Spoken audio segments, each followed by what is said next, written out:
Révélation. D'ailleurs, avant de commencer, j'ai une petite révélation à vous faire. Nous sommes bientôt à la fin de la saison 2. Et avant d'entamer la saison 3, vous aurez bien évidemment un bilan de cette saison 2. Et pour le bilan, vous allez pouvoir participer. Si vous avez les moindres remarques à faire, mettez-les dans les commentaires de cette vidéo pour que j'essaie d'en tenir compte. Donc les remarques, ça peut être le nombre compteurs que vous avez fait pendant toute l'émission, du genre l'exanatifié, vos liocostats à vous, le compteur de sous-vêtements, c'est un compteur. Donc voilà, vous pouvez mettre toutes vos remarques dans cette vidéo. Et si vous avez les moindres questions par rapport à la saison 2, j'essaierai d'y répondre. Par contre, si vos questions ne sont pas en rapport avec des codes Yoko, dites-le moi et on essaiera de faire une FAQ peut-être. Mais bon, pour l'instant, des codes Yoko dans cette vidéo.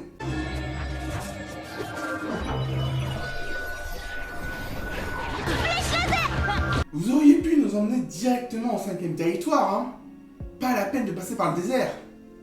Ou alors, vous passez par la montagne. Ouais, je n'en demanderai pas. Meilleur territoire. C'est bon, tu t'en sors, Aelita. Oui, j'y suis presque. On a à peine commencé l'épisode que les plans sont beaucoup trop longs. C'est bon, je te rends la main, Jérémy. C'est bon, le tunnel est ouvert. On a déjà vu par le passé que les mantas pouvaient aller dans d'autres territoires. Pourquoi vous ne le faites pas actuellement? Alors, ça va? C'est intéressant? Non, c'est pas intéressant.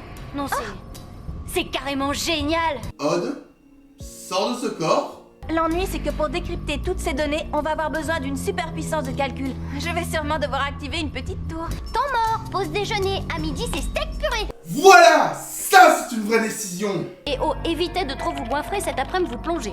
Est-ce qu'on ressent les effets d'un estomac plein sur Lyoko? T'as eu combien de moyenne? Bah 10,75. Oh, moi j'ai eu 11,80. Et toi, Aelita? C'est quoi ta moyenne générale? 18,5. Seulement? Mais où est-ce que tu as perdu 1,5 point? Le peuple veut savoir. Je sais très bien que je ne suis pas tout à fait humaine. Et pourtant, parfois, c'est bizarre, j'ai l'impression d'avoir déjà vécu ici. C'est idiot, non? C'est pas idiot, ça c'est l'effet magique Odd. On me voit une fois et on a l'impression de me connaître depuis toujours. Alors, j'aimerais bien te contredire, mais malheureusement pour moi c'est vrai. Parce que dans ma vie, il y a dû seulement y avoir 4 ans et demi sans que Code Yoko n'existe. Donc pour moi, oui, je vous connais depuis toujours. C'est juste une fille qui me donne rendez-vous dans la forêt. Et c'est qui? On la connaît? Numéro masqué. Bon alors, Sissi ou Sissi? Les deux. Les deux. Les deux. Oui, les deux, c'est bien. Une tour activée. Tu appelles Yumi? Moi, je m'occupe de Odd. Pourquoi tu ne veux pas parler à Yumi?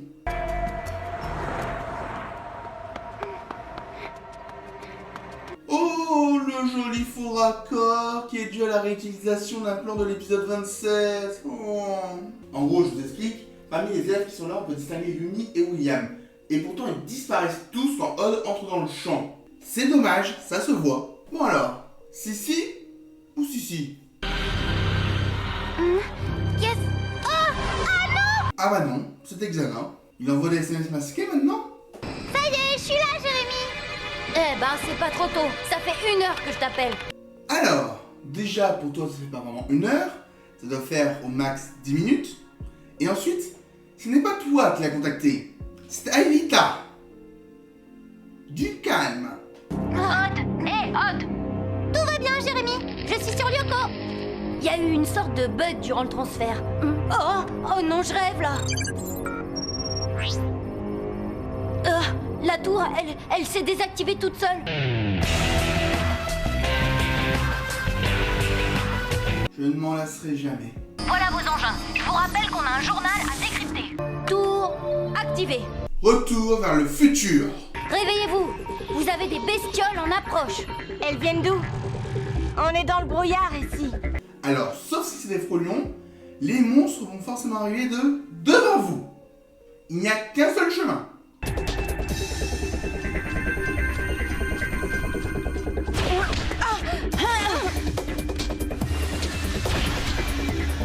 Bon bah Yumi, tu ne seras pas la meilleure Yoko guerrière aujourd'hui, je pense. T'en es sûr? Ah a quand même de la chance que les tarentules ne sachent pas viser. Et pendant ce temps, à l'ermitage.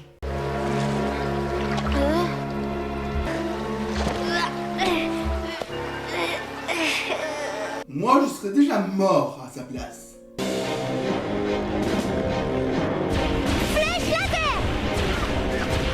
Et là, il se souvient qu'il peut voler. C'est bien d'avoir un cerveau un épisode sur deux. C'est pas le vrai Odd. Quoi? C'est une des créatures de Xana, un genre de spectre polymorphe. Je me demande comment il a pu deviner ça tout seul. J'ai piraté le réseau de son opérateur et j'ai réussi à repérer la borne GSM la plus proche de son téléphone. Tu sais faire ça, toi? Bah ouais, c'est pas sorcier. Du coup, Jamie, comment on fait pour pirater le réseau d'un opérateur et trouver la borne GSM la plus proche? Oh, t'es devenu fou! Xana essaye de reprendre le contrôle de la tour. On annule la mission, arrête le décryptage et rentre immédiatement. D'accord. C'est rare que tu fasses ce qu'il te demande sans broncher.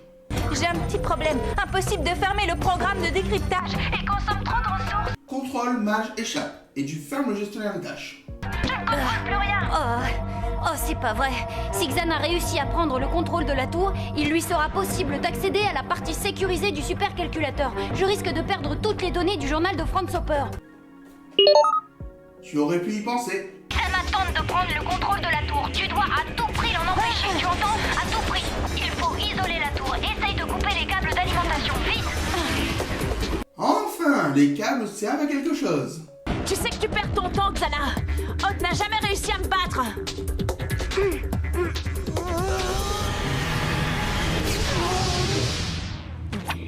Ulrich n'a jamais réussi à le battre non plus. Ah ouais, d'accord. Ça change tout. Xana, tu es obligé de te battre à la loyale? Tu peux pas envoyer genre des flèches laser de nulle part?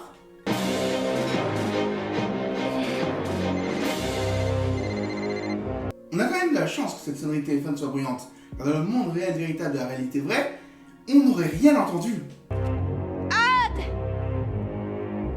Pourquoi tu ne vas pas à l'ermitage?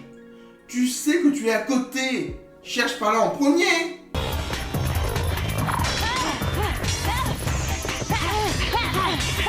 Wow, ça c'est cool comme combat. C'est cool.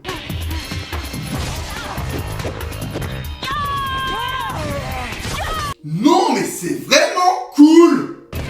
Mais je suis plein de surprises.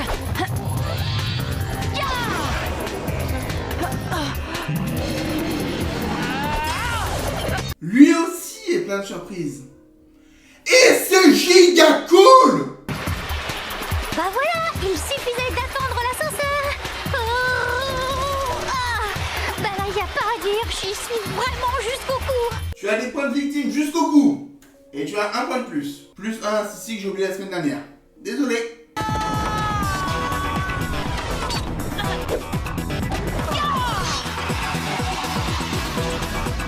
Trop cool. Mais un peu censuré.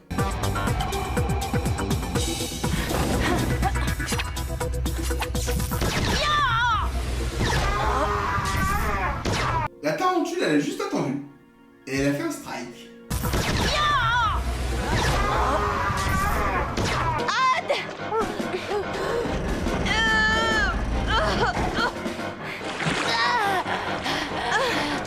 Xana devrait faire plus souvent ce genre d'attaque.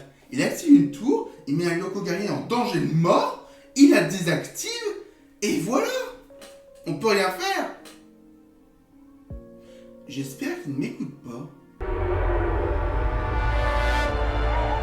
Hé, qu'est-ce qui se passe? Je sais pas pourquoi, mais Xana a perdu le contrôle de la tour. Franz, c'est Franz Hopper. C'est Franz Hopper qui nous aide. J'aurais dit Deus Ex Machina. Mais comme tu veux.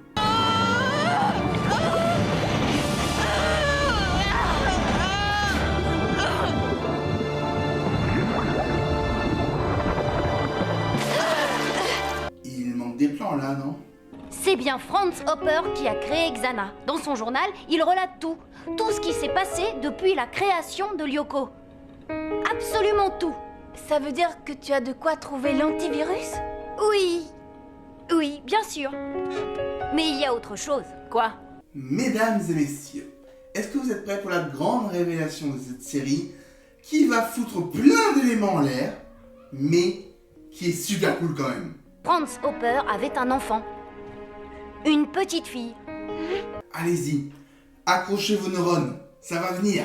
Eh bien, il l'a virtualisée sur Lyoko, en même temps que lui. Et elle aussi a été victime de Xana? Non, c'est impossible. Si Franz Hopper avait eu une fille sur Lyoko, je l'aurais forcément su.